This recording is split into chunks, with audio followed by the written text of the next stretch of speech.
तब इन लोगों को तथाकथित मूल्यों को लगा कि हम अगर इनके साथ इनके आर्थिक हालात ऐसे पैदा हो गए, सबसे पहला हक मुस्लिमों का है। बाकी कोई मुस्लिम जो अपनी इज्जत के साथ रहना चाहता है, आगे भी अभी ऑपरेशन सिंदूर बंद नहीं है। आतंकवाद के अंतिम कील ठोकने तक ये ऑपरेशन सिंदूर जारी रहेगा और ये अब केवल खात्मे के बाद ही हमारा ऑपरेशन सिंदूर खत्म होने वाला है। सब लोग साथ है, पूरा भारत एकजुट है। तथाकथित 3-4 परिवार मुस्लिम कैसे है, चाहे आप जम्मू कश्मीर में देख लीजिए, चाहे आप ओवैसी जी के यहाँ देख लीजिए, ये अपनी दुकान समझ करके वक्त बोर्ड को अपनी बकौती समझते थे।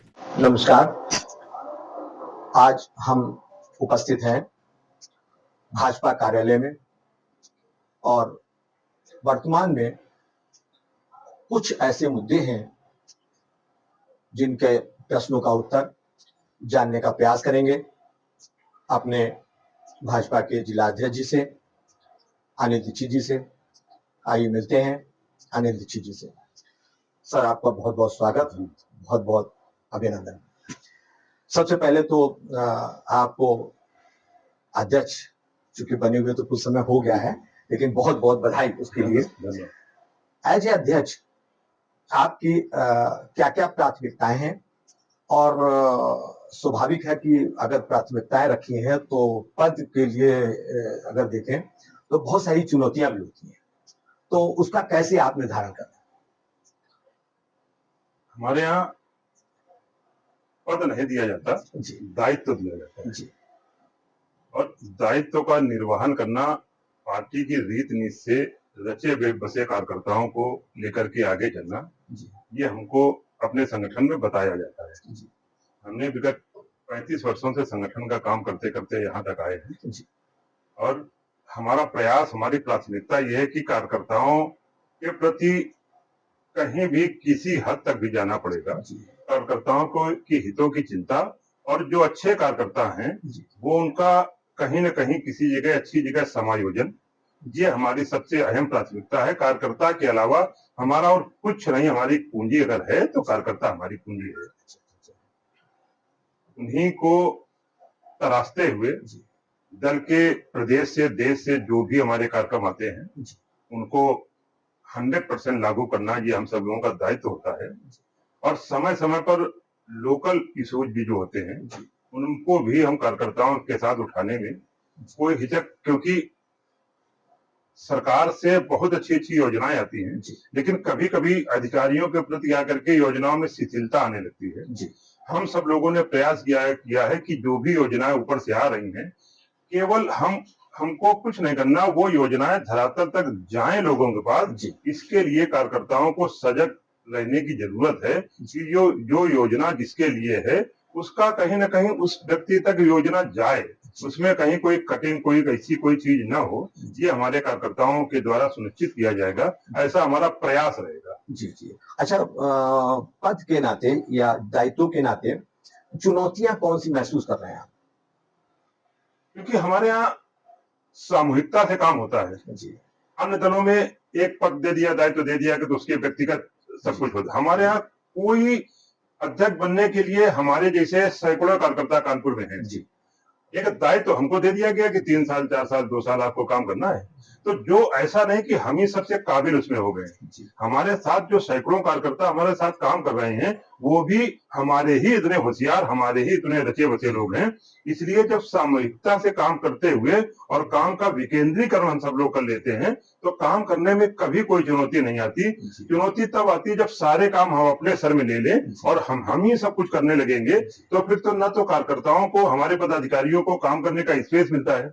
जब तक कार्यकर्ताओं को, पदाधिकारियों का कोई स्पेस नहीं मिले काम करने में, तब तक हो सकता है उनमें कुछ कमियां भी हों, उनको भूल बस हो जाती। लेकिन जब आदमी काम करेगा तभी तो उसको लगेगा, जब समीक्षा होगी कि इस काम में हमारी ये भूल हुई है, आगे हम इस भूल को ठीक करेंगे। इस नाते चुनौती नाम का कोई शब्द हम लोगों के सामने नहीं आता, क्योंकि सामूहिकता है। हम सबके साथ, एक अदने से कार्यकर्ता के साथ और बड़े से बड़े कार्यकर्ता के साथ मिल करके, एक साथ बैठ करके, बिना किसी ईगो के हम सब लोग बैठ के काम करते हैं। तो चुनौती का कहीं कोई प्रश्न नहीं। बहुत बढ़िया, बहुत अच्छा, बहुत अच्छा। अच्छा अनिल जी, एक बात और कि एक प्रश्न बराबर तैर रहा है कि राष्ट्रीय अध्यक्ष के चुनाव, तो क्या कुछ इसकी जानकारी आप दे सकते हैं कि चुनाव कब तक होगा और कौन कौन से नाम संभावित रह सकते हैं? इसकी जानकारी तो हम नहीं दे सकते हैं। ये विषय नेतृत्व का है जी लेकिन लोकसभा में हमारे अमित शाह जी ने जो अखिलेश जी को जवाब दिया था कि आप अध्यक्ष नहीं तय कर पा रहे हैं, जी बिल्कुल सही बात। उन्होंने कहा था कि आप 5 लोगों की पार्टी है, इनकी 10 लोगों की पार्टी है, आप तो मालूम है कि आप ही के परिवार का अध्यक्ष होना है, आप ही के परिवार का। हमारे यहाँ 18 करोड़ की पार्टी है और 18 करोड़ में बूथ अध्यक्ष से लगा के जो बूथ अध्यक्ष होता है वही राष्ट्रीय अध्यक्ष तक बन सकता है। ये परिकल्पना केवल भारतीय जनता पार्टी में है, बाकी किन्हीं दलों में नहीं है।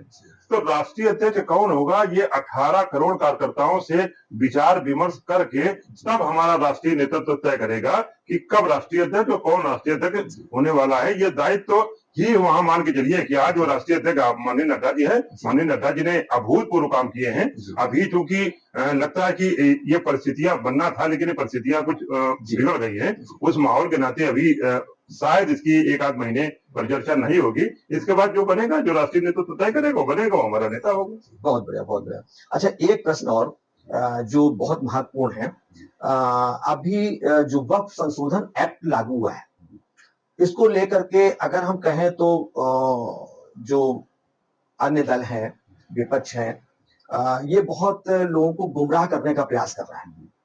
तो ऐसी स्थितियों पे इस पे क्या लाभ है और वो कौन कौन से तत्व है जिनसे मुस्लिमों को गुमराह किया जा सकता है?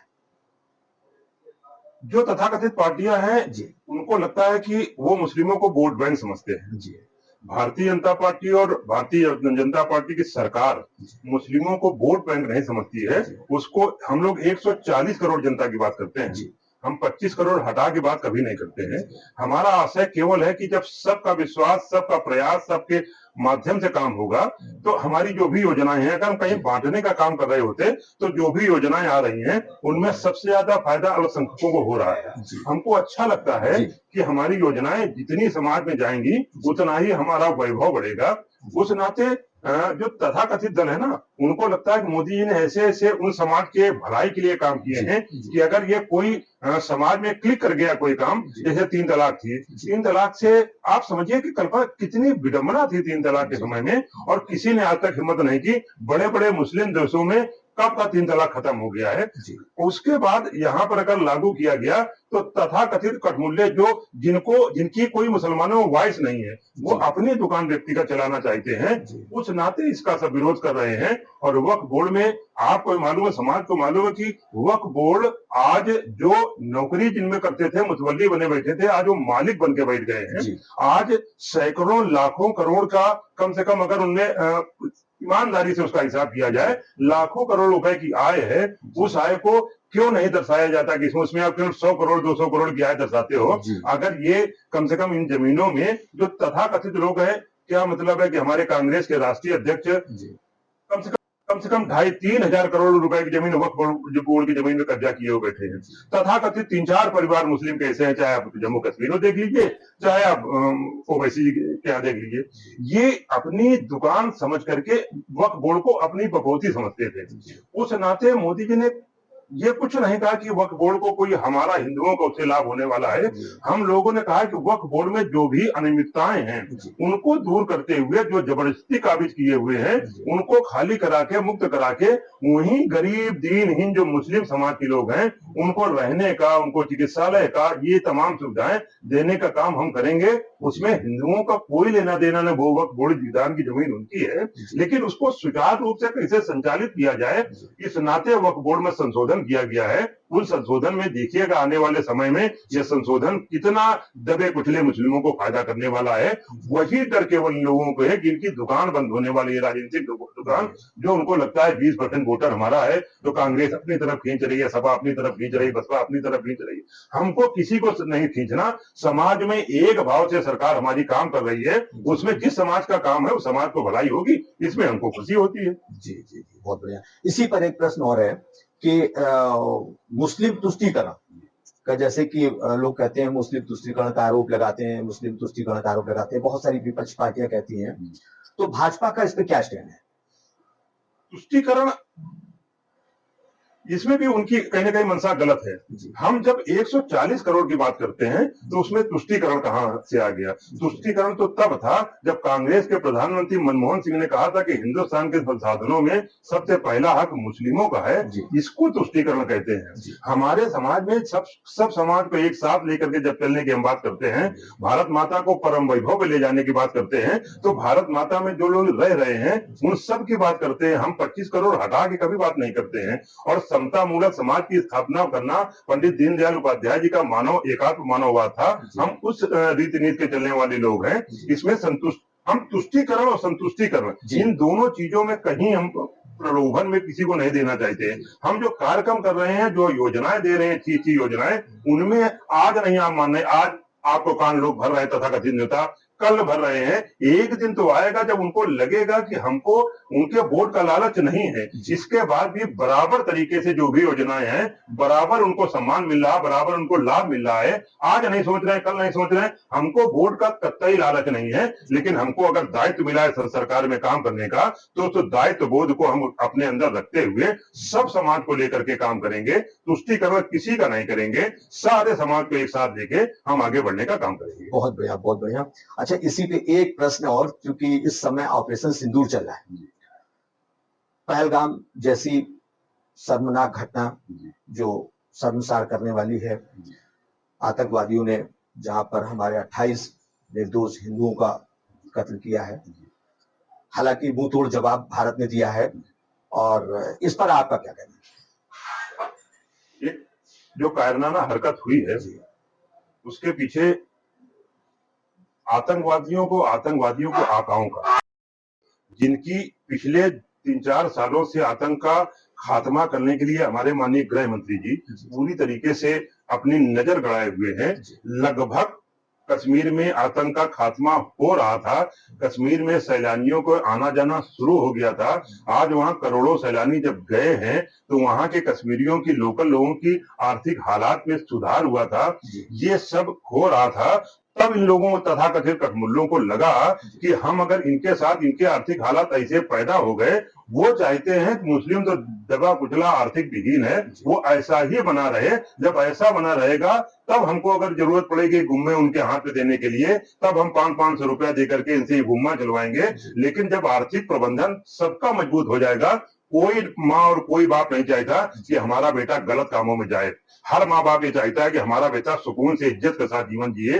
इसी नाते अमित शाह जी ने इन सब चीजों को खत्म करते हुए कश्मीर में हालात सामान्य किए थे, और सामान्य करके आज वहां का जो लोकल बासिंदा है उसको इस घटना से इतना नुकसान हुआ है कि उसको लग रहा है कि हमारी रोटी दाल आराम से सम्मान के साथ चल रही थी। सैलानियों ने कितने टिकट वापस किए, कितने सैलानियों वापस आ गए। इससे आर्थिक नुकसान तो उसी राज्य का हो रहा है ना। उस नाते इनको लगा कि तथाकथित जो कुछ बचे हुए आतंकवादी हैं, उन्होंने माहौल खराब करने का काम किया है। 140 करोड़ जनता आज भी भारत एकजुट होकर के उनके खिलाफ लड़ने का, आतंकवादियों का सफाया निश्चित है। उसमें कोई भी आवे, उसमें समझौता नहीं किया जाएगा। हमारी सेना ने अपने पराक्रम से दिखा दिया है कि विश्व में कहीं भी आतंकवाद पनपेगा और वो हमारे तरफ देखेगा, उनकी आंख फोड़ने का काम हमारी भारतीय सेना बाखूबी करना जानती है। वो आप सब लोग देख रहे हैं कि उनके कितने आतंकी ठिकाने ध्वस्त किए गए हैं। आगे भी अभी ऑपरेशन सिंदूर बंद नहीं है। आतंकवाद के अंतिम कील ठोकने तक ये ऑपरेशन सिंदूर जारी रहेगा, और ये अब केवल खात्मे के बाद ही हमारा ऑपरेशन सिंदूर खत्म होने वाला है। सब लोग साथ हैं, पूरा भारत एकजुट है। तथाकथित 2-3% लोग हैं जो माहौल खराब करने का काम कर रहे हैं, उनको चिन्हित किया जा रहा है। बाकी कोई मुस्लिम जो अपनी इज्जत के साथ रहना चाहता है, वो नहीं चाहता कि देश में आतंकवाद पर पनपे, उनकी कौम को कहीं ना कहीं बेइज्जत होना पड़े। कोई अच्छा मुस्लिम नहीं चाहता है। तथाकथित 3-4% लोग हैं जो माहौल खराब कर रहे हैं। वो जब आएगा समय, ये सब लोग एक होकर भारतीय पद्धति से जीने का मन बना लेंगे। हमको शराफत अली मिलेगा, हम उसकी पूजा करेंगे, लेकिन शरारत अली मिलेगा तो हम उसको उसी भाषा में जवाब देने का काम करेंगे। बहुत बढ़िया, बहुत बढ़िया, बहुत बढ़िया। बस एक अंतिम प्रश्न और, कि एज ए अध्यक्ष आप कार्यकर्ताओं को क्या संदेश देना चाहेंगे? कार्यकर्ताओं को संदेश देना अलग बात है। हम कार्यकर्ताओं के साथ करीब 3 पीढ़ी के ऐसे कार्यकर्ता हैं जिनके साथ हम लोगों ने मिलजुल कर काम किया है। आज संदेश देने की जरूरत नहीं है। कार्यकर्ता अपने मुंह से नहीं कहना चाहिए। उनको लगता है कि आज हमारे साथ जो अध्यक्ष आया है, जो हमारे साथ बूथ से मिला करके और यहाँ तक काम किया है, हमारे बारे में भी जानता है। हम हर कार्यकर्ता के बारे में जानते हैं कि इस कार्यकर्ता कितना कैपेबल है, कहां तक जा सकता है, किसको कितनी क्षमता से इसको दायित्व दिया जाएगा। इस नाते हमको केवल और केवल कार्यकर्ता को आगे बढ़ाना, उसमें हमको राय मशविरा वरिष्ठों से लेनी है, लेकिन कार्यकर्ता का हित कहीं अगर खराब हो रहा होगा, उसमें हम किसी की बात नहीं मानने वाले हैं। कार्यकर्ता के हित की चिंता, क्योंकि कार्यकर्ता अध्यक्ष बना है, स्काई लैब बन के अध्यक्ष नहीं आया है, इसलिए जब तक रहेंगे अंतिम छोर का कार्यकर्ता है, जिसको एक कभी कल्पना नहीं होगी कि हमको भी कुछ मिल सकता है, उसके घर में जब जाएगा पत्र कि आपको यह दायित्व मिला है, तब वो कार्यकर्ता को लगेगा नहीं, वाकई भारतीय जनता पार्टी का कार्यकर्ता अध्यक्ष बना है। हम इस हिसाब से कार्यकर्ताओं का समायोजन करने वाले हैं। बहुत अच्छी बात बताई अध्यक्ष जी ने, बहुत जानकारियां दी और सबसे प्रभावित करने वाली बात ये बताई। तो उन्होंने कहा कि मैं एक कार्यकर्ता हूं बीते 36 वर्षों से, और हमारे सब कार्यकर्ता सब हमारे समकक्ष हैं, और समर्पण भाव, दायित्वों का निर्वहन उन्होंने टीमबद्ध तरीके से कहा, बताया, और टीमबद्ध तरीके से करते हैं। आपका बहुत बहुत धन्यवाद, बहुत बहुत धन्यवाद।